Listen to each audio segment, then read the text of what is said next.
그리스도 예수 안에서 사랑하는 새순 가족 여러분, 제가 어렸을 적에 가끔, 자주 한 건 아니고요, 가끔 설거지를 하거나 아니면은 아버지의 구두를 닦거나 이러면은 굉장히 크게 칭찬을 받았습니다.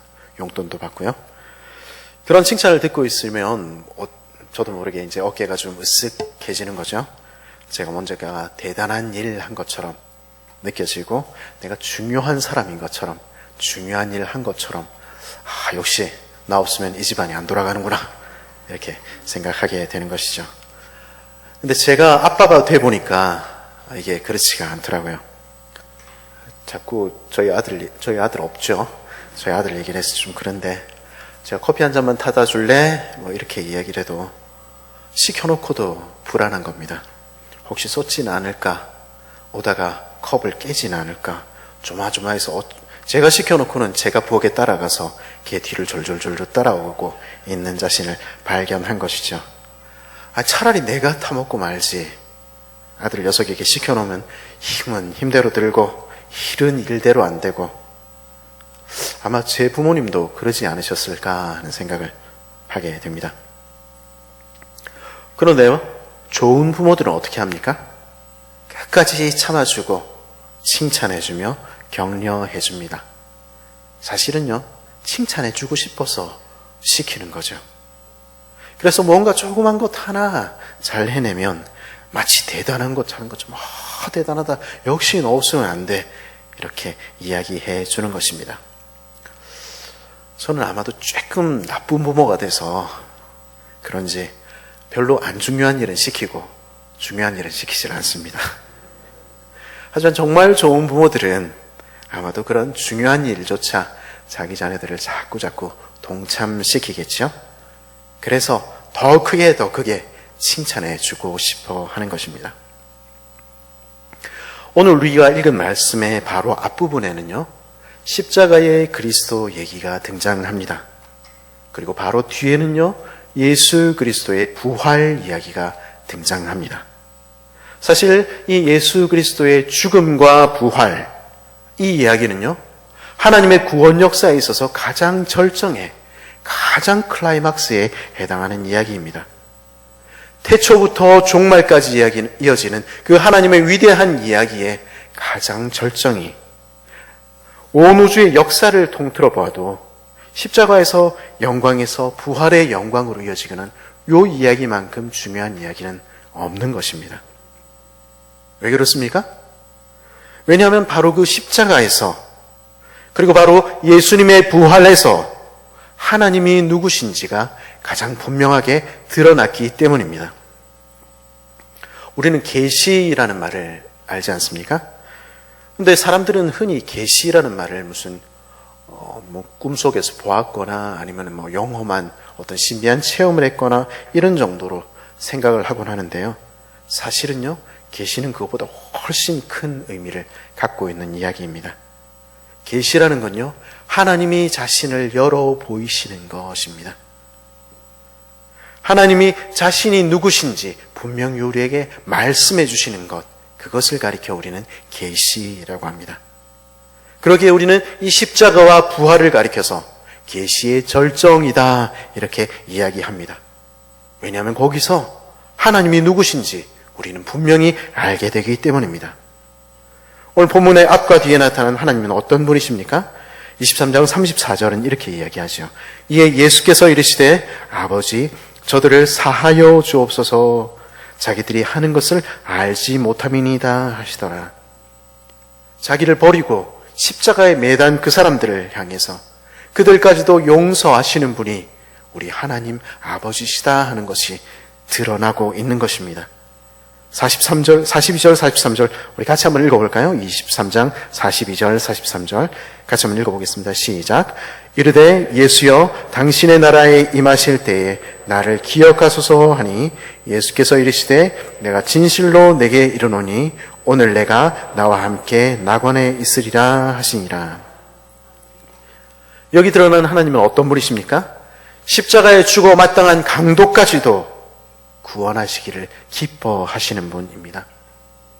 죽어 마땅한, 평생 그가 저지른 죄 때문에 이제 십자가에 달려 죽어 마땅한, 누가 봐도 그 사람은 강도요, 그 사람은 죽어 마땅한 사형수입니다. 그런데 그를 주님의 낙원에 초대하기를 기뻐하시는 분이 바로 우리 하나님이십니다. 그것이 십자가에서 드러난 것입니다. 그런가 하면 부활의 장면에서 드러난 하나님은 어떤 분이십니까? 우리 24장 46절, 47절 같이 한번 읽어볼까요? 24장입니다. 한 장 넘겨서 24장 46절, 47절 한번 보십시오. 같이 읽겠습니다. 시작. 또 이르시되 이와 같이 그리스도가 고난을 받고 제3일에 죽은 자 가운데서 살아날 것과 또 그의 이름으로 죄사함을 받게 하는 회개가 예루살렘에서 시작하여 모든 족속에게 전파될 것이 기록되었으니, 기록된 대로 죽음을 이기시고 승리하셔서 그 이름을 믿고 나오는 세상 모든 족속들의 죄를 씻으시고 그들을 땅끝으로부터 불러내어서 자기 자녀 삼아주시는 분이 우리 하나님 아버지라는 사실이 거기 밝히 드러나고 있는 것입니다. 이 위대한 이야기가 마침내 드러난 하나님의 찬란한 영광이 밝히 드러나고 있는 것이 바로 오늘 본문의 앞과 뒤입니다. 그런데요, 그 중간에, 이 가장 영광스러운 장면들의 중간에 누가는 막강극처럼 예수님의 장례 이야기를 우리에게 하고 있는 것입니다. 이 장면을 기록하는데요, 누가는 다른 복음서에 나타난 많은 것들을 생략합니다. 빌라도가 어떻게 이야기를 했는지, 요셉이 어떻게 당돌하게 용기를 내었는지, 무덤문을 얼마나 굳게 잠궜는지, 병사들이 어떻게 지켰는지, 이런 이야기들 다 생략해버립니다. 대신에 누가는요, 예수님의 장례에 참여한 사람들, 거기에 관심을 가지고 그 사람들의 이야기를 우리에게 들려줍니다. 그 위대한 영광의 순간들에 그 옆에 있었던 요 사람들을 우리에게 보라 하고 이야기해 주는 것입니다. 우리가 오늘 살필 그 첫 번째 사람은 아리마대 사람 요셉입니다. 이 사람 출신지가 어디라고요? 아리마대. 에브라임 산지에 있는 아리마대라는 마을은 아마 작은 마을이었던 것 같습니다. 예루살렘 같은 대도시도 가버나움 같은 그런 중요한 도시도 아니었기 때문에 특히나 누가복음을 읽는 이방인 독자들은 거기가 어디고? 이렇게 물었겠죠. 그래서 누가는 그 읽는 독자들에게 못 알아들을까봐 유대인의 마을 중에 그런 마을이 있다, 이렇게 설명해 주고 있는 것입니다. 제가 서울에 살 때요, 제가 진해 출신이다, 창원 출신이다 이러면은요 못 알아듣습니다. 서울촌 놈들이 그렇죠, 그죠? 꼭 부산 옆이다 이런 얘기를 해줘야 좀 알아듣는 것이죠. 그렇게 서울에서밖에 안 살아본 그런 촌놈들에게는 우리 좀 아는 사람들이 좀 친절하게 설명을 해줘야 됩니다. 물론 그 사람들은 우리를 가리켜 시골이다 이렇게 얘기할 수 있는데, 아리마대는 말하자면 그런 작은 마을이었습니다. 그러나 그 작은 동네는요 결코 작기만 한 동네라고 평가될 수 없습니다. 왜냐하면 그곳에는 선하고 의로운 이가, 하나님을 기다리는 이가 살았기 때문입니다. 예루살렘의 대제사장과 권력자들이 무슨 일하고 있었습니까? 그들 정치 노름을 하느라 바빠서 그들의 권력 유지에 정신이 팔려서 자신들에게 오신 하나님, 그 하나님의 아들을 알아보지 못하고 십자가에 못 박고 있을 때, 그 에브라임 산지의 아리마대라는 작은 마을에는 하나님의 말씀을 믿으며 그 약속을 기다리며 하나님의 나라를 꿈꾸는 사람이 있었다고 성경은 이야기하고 있는 것입니다. 그는 하나님의 나라를 기다리는 자라라 이렇게 이야기해 주지 않습니까? 그렇게 오늘 개혁성경, 개정성경에는 생략이 됐지만 누가는 원래 여기에다가 이 사람을 보라라는 말을 적고 있습니다. 사실 이 사람을 보라라는 말이 여기 우리 성경에는 지금 생략이 되어 있다는 것이죠. 이 보라라고 시작하는 아리마대에 대한 설명은요, 사람 요셉에 대한 설명은요, 누가복음 초반부에 등장하는 사람들의 설명과 동일합니다. 의로웠던 스가랴와 엘리사벳, 그리고 시므온과 안나, 우리 기억할 수 있는 이름들이죠. 특별히 시므온에 대한 설명과 거의 똑같은 말로 이어집니다. 예수님 탄생하시기 전에, 아직 동이 트기도 전에 그 짙은 어둠 속에서도 의롭게 하나님의 계명을 따라 살았던, 등불을 예비했던 사가랴와 엘리사벳, 시므온, 안나, 그들을 가리켜서 누가는 이 사람들이 있었다고, 그 캄캄한 어둠 속에 이 사람들이 있었다고, 이 사람들을 보라 하고 적고 있었습니다. 마찬가지로 예수님께서 돌아가신 그 캄캄한 어둠의 순간에, 십자가의 죽음의 순간에, 누구도 나서지 않는 그 순간에 의롭게 하나님의 계명을 따라 살아가며 횃불을 높이 든 사람이 한 사람 있었다는 것입니다. 그 사람이 바로 요셉입니다. 우리도 아마 그렇지 않을까요? 이곳 도계동에서, 도계동 주민이 아닌 분들도 계시기 때문에 이곳 창원에서 하나님의 나라를 기다리며 그 나라를 준비하며 우리가 살아갈 때, 그래서 우리가 주님과 함께 동행하며 뚜벅뚜벅 그렇게 걸어갈 때 하나님께서는 분명히 창원시 의창구 도계동에 이 사람을 보라, 이들을 보라 외치실 것이라는 것이죠. 아리마대 촌사람 요셉은 그렇게 하나님의 나라를 기다리는 사람이었습니다. 그런데 이 아리마대 사람 요셉은요, 동시에 공의회, 산헤드린 공의회의 의원이었습니다. 그와 니고데모 이 두 사람을 제외한 68명의 산헤드린 공의회 의원들이 예수님의 죽음을 가결하는 그 순간에 그는 찬성하지 않았습니다. 대신에 그는 로마 총독 빌라도에게 나아가서 십자가에 달린 예수님의 시체를 달라고 당돌이 요구했던 것입니다. 당시에요, 십자가형은 아무한테나 내리는 형벌이 아니었습니다. 로마의 적에게 내리는 최악의 형벌이 바로 십자가형이었습니다. 로마에 대항한 자들이 어떤 비참한 운명을 맞이할지 보여주기 위해서 십자가에 매단 채 익사시켜 죽이는 것, 그리고 장렬한 태양 아래 서서히 말려 죽이는 것, 그리고 그 시체조차도 까마귀와 개들의 먹이가 되도록 남겨두는 것, 그것이 십자가형이었습니다. 그러니까 그 십자가에 달린 그 죄수와 내가 아는 사이다, 이것만 가지고도 피해를 볼 수 있는 것이죠. 그래서 제자들 지금 다 도망가 버린 것 아니겠습니까? 아무 힘없는 여인들만 멀찍이서 아이고 어떡하나, 아이고 어떡하나 발만 동동 구르며 가슴을 치고 있는 것 아닙니까? 그런데 바로 그 순간에 요셉이 나선 것입니다. 사실 이 요셉은요, 이제까지 자신이 예수님의 제자라는 사실을 숨기고 살았습니다. 아마도 그가 예수님의 제자라는 사실을 밝힐 때 잃어야 했던 것이 너무 컸기 때문일지 모르겠습니다. 포기해야 할 것이 너무 많았을 것입니다. 유대 최고 권력기관인 산헤드린 공의회의 의원이라는 자격, 작은 산골마을 출신으로서 자기 두 주먹으로 이룬 그 큰 부, 예수님의 제자가 된다는 것은, 내가 예수님을 따릅니다 고백하는 것은 그 모두를 포기하는 것 의미했습니다. 그래서 이제까지 아리마대 사람 요셉은 그거 감추고 살았습니다. 숨어서 나는 마음으로 예수님 믿어요 이러면서 산 것입니다.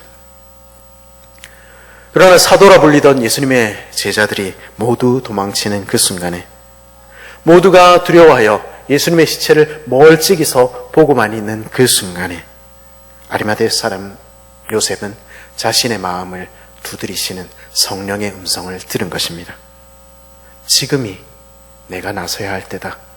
하나님께서 이 때를 위하여 나를 세우셨구나 깨달은 것입니다. 그리고 요셉은 결단했습니다. 그리고 빌라도를 향해 나아가서 예수님의 시체를 달라 이야기하며 자신의 정체를 밝힌 것입니다. 내가 바로 예수님의 제자요. 내가 바로 예수님의 제자요. 그리고 누가는요, 그리고 이 말씀을 궁극적으로 기록하도록 하신 하나님의 아버지께서는요, 바로 이 요셉의 모습을 보며 이 사람을 보라 하고 자랑하시는 것입니다. 이 사람을 보라. 이 순간에 자기가 예수님의 제자라고, 나는 하나님을 믿는다고 이야기한 이 사람을 보라 자랑하신 것입니다.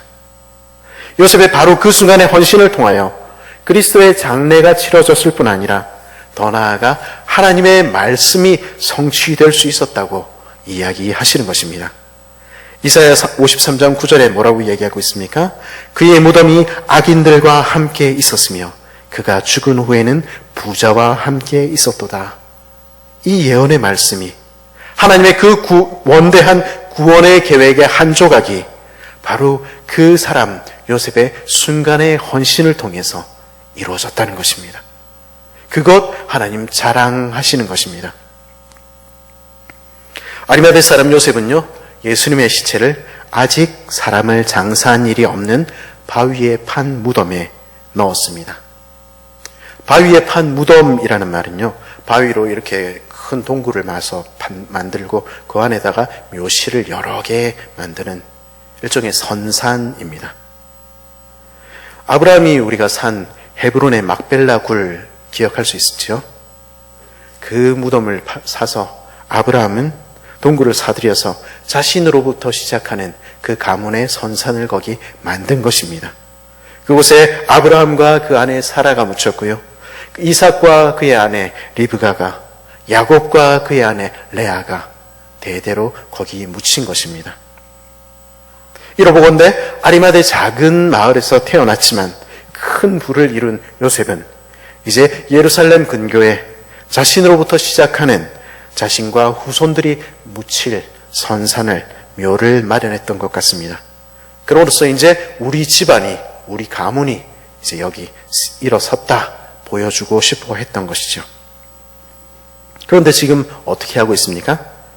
아리마대 사람 요셉은 그 귀중한 첫 번째 자리를 자신을 위해 사용한 대신에 예수님께 내어드린 것입니다. 그것까지, 우리 집안 일으키는 것까지, 우리 선산까지 주를 위해 포기한 것이죠. 아리마대 사람 요셉의 행동이 작은 것입니까? 아니, 그렇지 않습니다.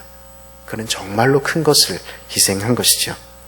그렇지만 그 마음은 그냥 호의해서 예수님께 내가 드릴 것, 요거 있으니까, 내 손에 있으니까 드려야지 그랬을 것입니다. 그런데요, 그의 행동은 그가 미처 차마 생각할 수도 없었던 놀라운 결과를 가지고 왔습니다. 아까 선산이라 말씀드렸죠? 그 무덤의 첫 자리가 예수님이면 그 밑에, 그 뒤에 묻힐 아리마대 사람 요셉과 그 후손들은 어떻게 되는 것입니까? 예수님 집안 사람들 되는 것 아니겠습니까? 예수님 후손들 되는 것 아니겠습니까? 그가 의도한 것은 아니었겠지만 아리마대 사람과 요셉과 그의 후손은 그리스도의 가문에 접붙여진 것입니다. 그리스도의 시신은 더 이상 그의 무덤에 남아있지 않지만 그들은 그리스도를 머리로 하는 새로운 가문의 일원이 된 것입니다. 우리 알고 있죠? 주 예수를 믿으라. 그리하면 너와 내 집이 구원을 얻으리라. 그 말씀처럼 그와 그 가문은 구원을 얻었을 뿐 아니라 그리스도의 죽음과 부활의 증인이 되었고 그리스도의 집안 사람, 그분의 권속이 된 것입니다. 이것이 아리마대 사람 요셉이 그의 헌신을 통해 그 순간을 드림을 통해 얻은 복이었던 것입니다. 우리는 어떻습니까? 우리는 우리의 첫 자리를, 우리 집의 주인 자리를 우리 그리스도께 내어드리고 있습니까? 우리 주 예수 그리스도가 내 집의 주인이십니다. 우리는 고백하고 있습니까? 그래서 우리의 자녀들과 함께 우리 주님을 주님으로 예배하고 있습니까? 주님이 우리의 가정의 주인 되게 하십시오. 주님을 예배하는 가정 되게 하십시오. 그럴 때 우리와 우리의 자손들은 그리스도의 가족되고 권속되는 그 집안 사람들 되는 복 누리게 될 것입니다. 이제 누가의 시선은 그 장례식에 참석한 두 번째 사람들에게 이어집니다. 그 사람들은 누굽니까? 예수님의 장례식이 어떻게 진행되고 있는지 멀찍이 보고 있던 여인들입니다. 이 여인들은 어떤 여인들입니까?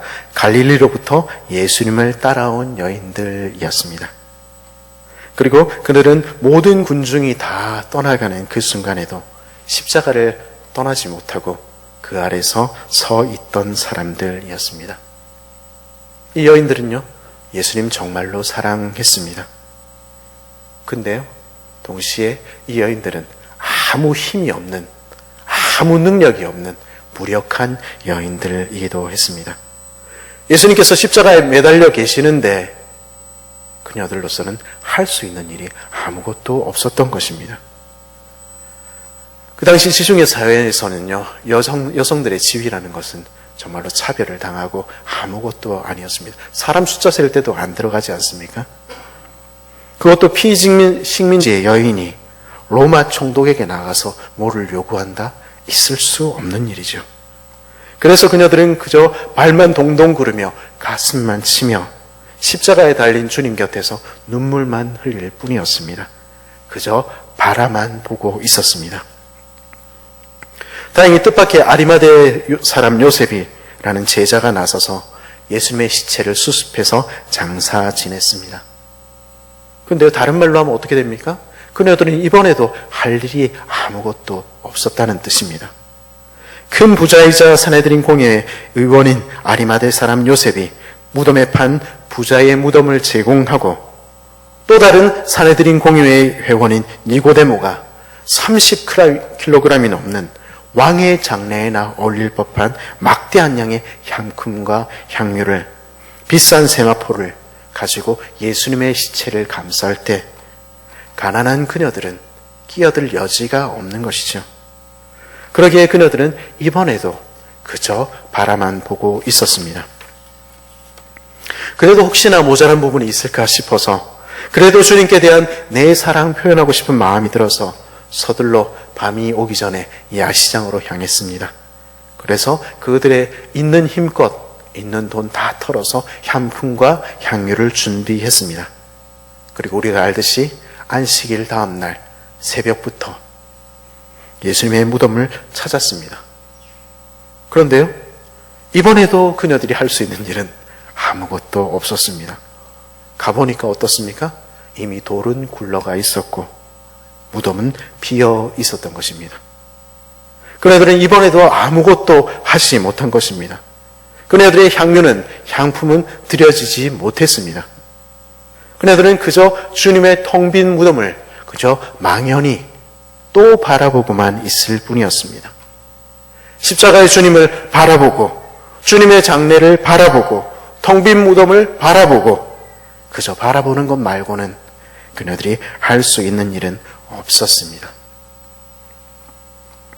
그래서 그녀들의 사랑과 헌신은 아무 가치가 없는 것이었습니까? 쓸데없이 돈만 허비한 것이었습니까? 우리 49절과 55절 다시 한번 읽어보겠습니다. 49절 한번 같이 읽어보겠습니다. 시작. 예수를 아는 자들과 갈릴리로부터 따라온 여자들도 다 멀리 서서 이 일을 보니라. 55절 읽어보겠습니다.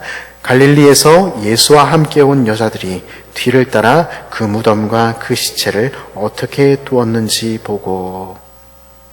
여기서 이 여인들을 어떻게 소개하고 있습니까?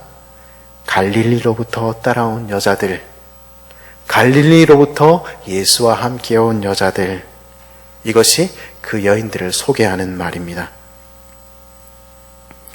사도행전 1장, 같은 누가가 쓴 사도행전 1장 11절과 21절, 22절에서 누가는 천사의 입을 통해서 그리고 베드로의 증언을 빌어서 예수님의 죽음과 부활을 증언할 증인과 사도들이 어떤 사람들인지를 밝혀줍니다. 그들이 어떤 사람들이어야 하는지 밝혀줍니다. 우리 사도행전 1장 11절 우리 같이 한번 찾아서 읽어볼까요? 사도행전 1장 11절입니다.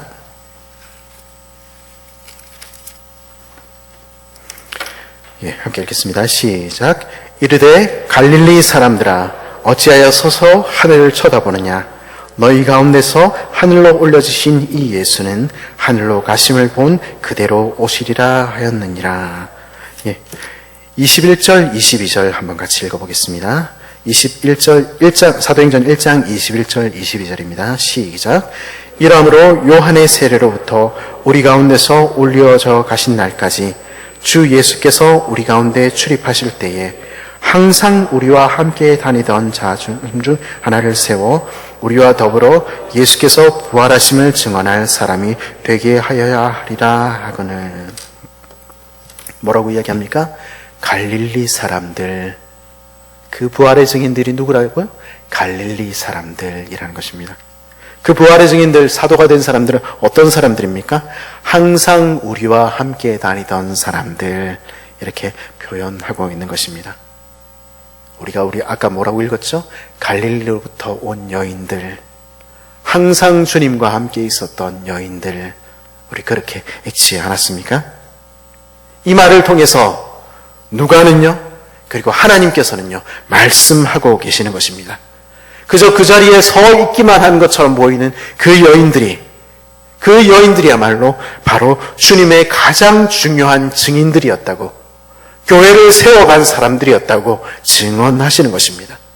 모든 사도와 제자들이 도망치던 바로 그 순간에 주님의 십자가를 바라보고 있던 그 여인들이, 예수님의 장례에서 나는 할 수 있는 일이 아무것도 없다 탄식하던, 그저 바라만 보고 있던 바로 그 여인들이 부활의 새벽에 향유를 들고 주님의 무덤을 찾았지만, 그러나 아무것도 드릴 수 없어 망연히 그 텅 빈 무덤을 바라만 보았던 그 여인들이 실은 우리 주님의 영광스러운 죽음과 영광스러운 부활의 가장 중요한 증인이었다 말씀하는 것입니다. 이 이야기들을, 이 복음서들을 누가 전해주었습니까?